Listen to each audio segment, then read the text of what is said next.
Dans la précédente vidéo, nous avons vu ce qu'était l'espérance. Nous allons voir maintenant ce qu'est la variance, puis nous verrons un paradoxe concernant celle-ci, dont la nature est similaire au paradoxe de Saint-Pétersbourg. La variance d'une variable aléatoire x est donnée par l'expression suivante. Variance de x est égale à l'espérance de x moins l'espérance de x, tout ceci au carré. La variance donne une idée de l'étalement des valeurs possibles d'une variable aléatoire. Plus précisément, c'est l'écart type donné par la racine carrée de la variance de x, qui est directement proportionnelle à l'étalement des valeurs possibles d'une variable aléatoire. Mais nous parlons plutôt de variance dans la suite de cette vidéo.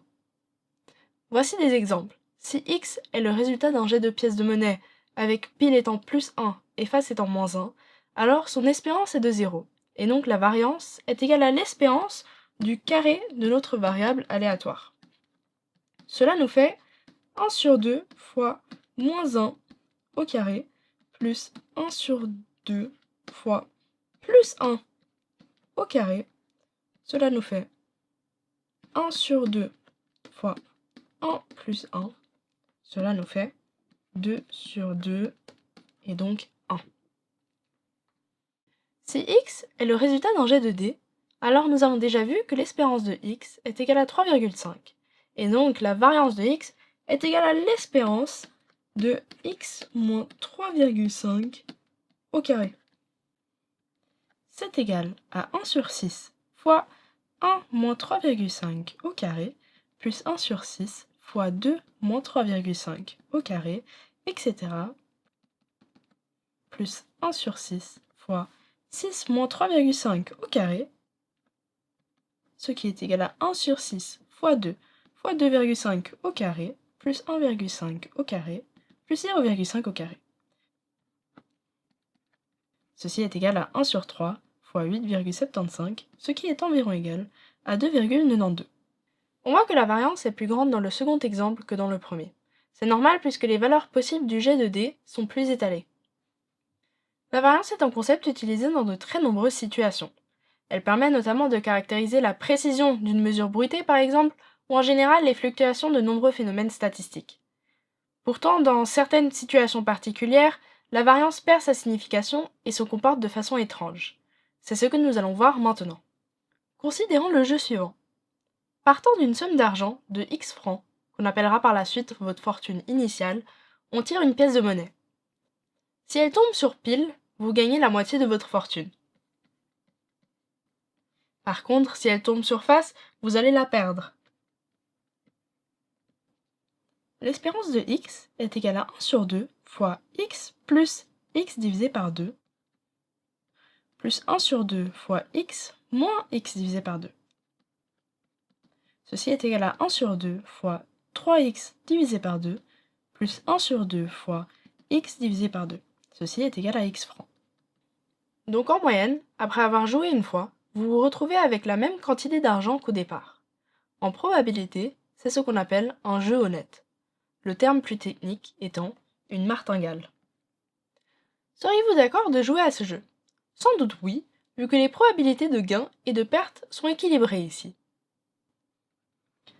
La variance de x est égale à 1 sur 2 fois 3x divisé par 2 moins x au carré plus 1 sur 2 fois x divisé par 2 moins x au carré, ce qui est égal à 1 sur 2 fois x divisé par 2 au carré plus 1 sur 2 fois moins x divisé par 2 au carré. Notez au passage que la variance de votre fortune à ce stade vaut x au carré divisé par 4. Maintenant, si vous rejouez une seconde fois à ce jeu, partons d'une somme d'argent y qui vaut soit 3x sur 2, soit x sur 2 francs.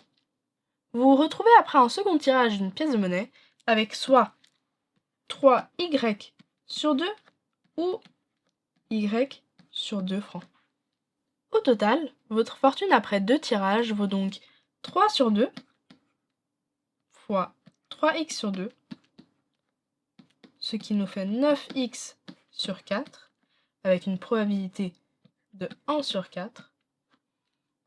Ensuite, 1 sur 2 fois 3x sur 2, cela nous fait 3 sur 2 fois x sur 2, ce qui est égal à 3x sur 4, avec une probabilité de 1 quart plus 1 quart, cela nous fait 1 demi, et finalement, 1 demi fois x divisé par 2, ce qui est égal à x divisé par 4, avec une probabilité de 1 quart.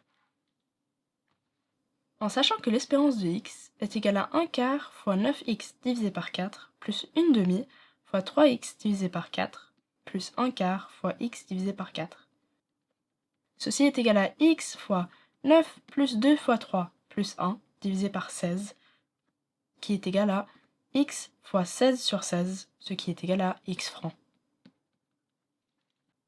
Deuxième question pour vous.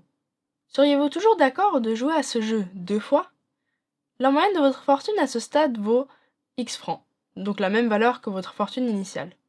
On aurait encore tendance à répondre oui, mais vous avez une probabilité de 1 quart de faire plus que doubler votre fortune x de départ, mais vous avez aussi une probabilité d'une demi de voir celle-ci légèrement diminuer, et vous avez encore une probabilité de 1 quart de voir votre fortune initiale x divisée par 4. Notez aussi que la variance de votre fortune est maintenant plus grande qu'avant. Pour être plus précis, un calcul nous dit que celle-ci vaut 9 sur 16 fois x au carré. Ce qui est encore une fois normal, car les valeurs sont plus étalées qu'après le premier jeu. Supposons maintenant qu'on vous propose de jouer n fois à ce jeu, avec n un plus grand nombre, par exemple n est égal à 10. Seriez-vous toujours d'accord de participer? Dans ce cas, avec une probabilité de 1 sur 2 puissance 10, qui vaut environ 1 millième,